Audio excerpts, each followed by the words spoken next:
আজকে ঘুম থেকে উঠে ব্লগ শুরু করে দিয়েছি। তো আজকে সকালে কি কি করবো সেটাই আজকে তোমাদেরকে দেখাবো। তো এখন ঘুম থেকে উঠেছি, এখন বাজে ঘড়িতে 8টা। তো হাই হ্যালো এভরিওয়ান, সবাই কেমন আছো? আশা করি সবাই ভালো আছো। সুইটি সাহা ব্লগে তোমাদের সবাইকে ওয়েলকাম। সকালবেলা ঘুম থেকে উঠে দেখো আমার বিছানার অবস্থা। হ্যাঁ, প্রতিদিনই কিন্তু এরকম বিছানা থাকে, আর আমার কেন প্রায় প্রত্যেকজনের বাড়িতে কিন্তু ঘুম থেকে ওঠার পর কিন্তু বিছানা ঘর ঠিক করতে হয়।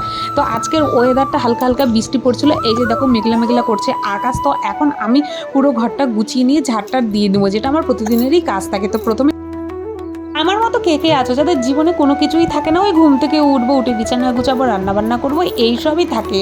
তো যাই হোক, তাও আজকে একটা ব্লগ করলাম তোমাদেরকে দেখানোর জন্য যে আমি সকাল থেকে উঠে কি কি করি। তো প্রথমে আমি ব্ল্যাঙ্কেটটাকে গুছিয়ে নিয়ে নিচে রাখলাম, তারপরে কিন্তু বিছানার চাদরটাকে পাল্টাই, তারপর নতুন আর একটা বিছানার চাদর পাল্টাবো। কাদের কাদের ওখানে বৃষ্টি হচ্ছে? আমাদের এখানে তো প্রায় প্রতিদিনই কিন্তু বৃষ্টি হচ্ছে, আর আকাশে পুরো মেঘ। আজকে তো মানে সকাল থেকেই বৃষ্টি হচ্ছে।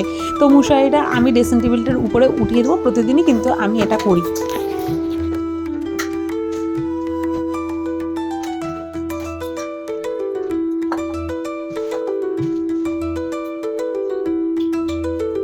দুটো বিছানার চাদর নিয়ে এসেছিলাম, তো ভাবলাম এটাই বিছানা যাক। তো চলো এটাই বিছিয়ে নিই, ওটা নয় কালকে বিছাবো। বিছানার চাদর পাতা হয়ে গেলে কিন্তু এরপর আমি ঘরটাকে ভালো করে ঝাড় দিয়ে নেব। তো সেটাই কিন্তু এখন করতে হবে। তো বিছানার চাদরটা আমি গুছিয়ে নিয়েছি।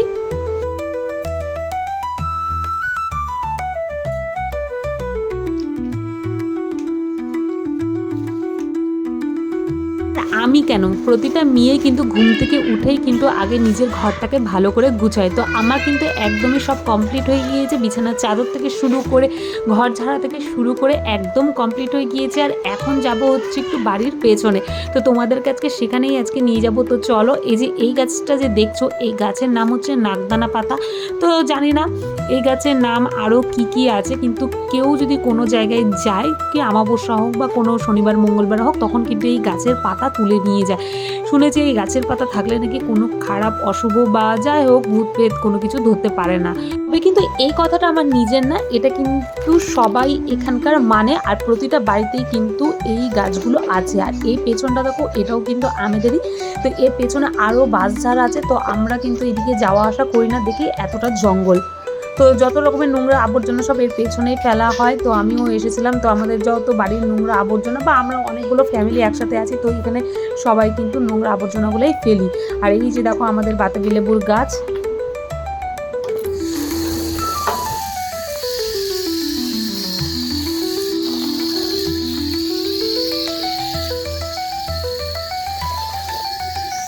এবার কি জানো, আমাদের যে বাতাবি লেবুর গাছটা আছে, এত বাতাবি লেবু ধরেছে, সেই দুর্গা পূজা, লক্ষ্মী পূজা, কালী পুজো চলে গেল, তারপরেও মনে হচ্ছে না যে বাতাবি লেবুগুলো শেষ হচ্ছে।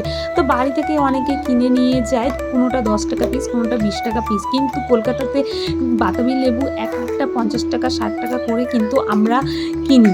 যেহেতু বাড়ির বাতাবি লেবুর গাছ, সেই জন্য কিন্তু বাড়ি থেকে অনেকেই কিন্তু কিনে নিয়ে যায়। এটা হচ্ছে আমাদেরই পেছনে ভাড়াটিয়ারা আমাদের থাকে। তো এখন আমি ব্রাশ করে নেবো। তো চলো ব্রাশ করে নেওয়া যাক, তারপরে কিন্তু স্নান করে তো এখন এসে যাবতীয় কাজ করবো। কাপড় আমি স্নান করে নিয়েছি, আর এখন হচ্ছে ছাদে সকালে চলে কিন্তু বৃষ্টি এসেছি পড়ছিল, জামা কাপড় আবার এখন মেলতে। কি রোদ উঠিয়েছে।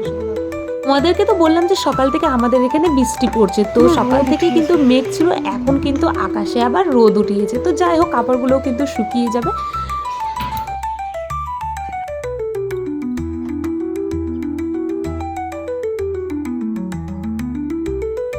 গত 2-3 দিন ধরে এত বৃষ্টি হচ্ছে যে পালং শাকগুলো লাগানো হয়েছিল, দানাগুলো, সেগুলো দেখো গোড়া একেবারে পচে গিয়েছে। কি সুন্দর দানাগুলো গাছ বেরিয়েছিল, কিন্তু এই বৃষ্টির জন্য একদমই কিন্তু সব পচে গিয়েছে। সেই জন্য কিন্তু মনটা একদমই খারাপ। ভেবেছিলাম যে কি সুন্দর হবে, কিন্তু আর হবে না। আর হবে না, মরেই যাবে পালং শাক। মানে এত বৃষ্টি হয়েছিল যে আর বাজবে না।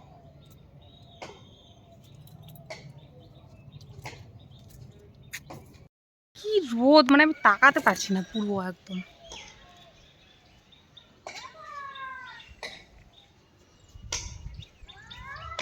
চলো যাওয়া যাক, এত রোদ মানে পুরো মানে ঝলসে যাচ্ছি।